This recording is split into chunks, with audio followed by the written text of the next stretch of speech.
Welcome back to another technical deep dive here in the debug zone.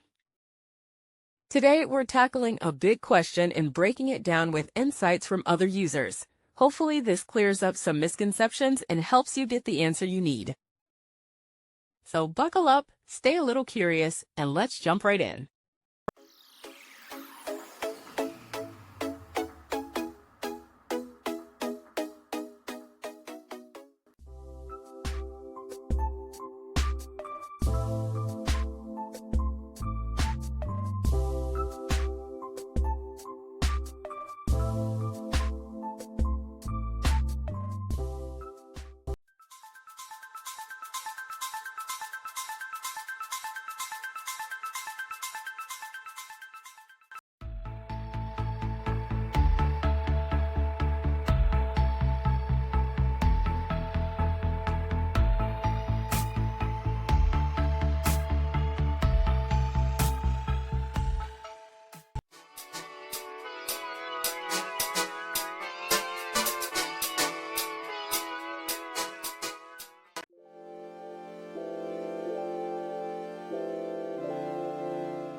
And that's a wrap.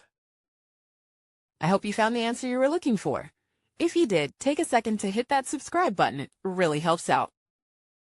And let me know in the comments which solution worked best for you. See you next time in the debug zone.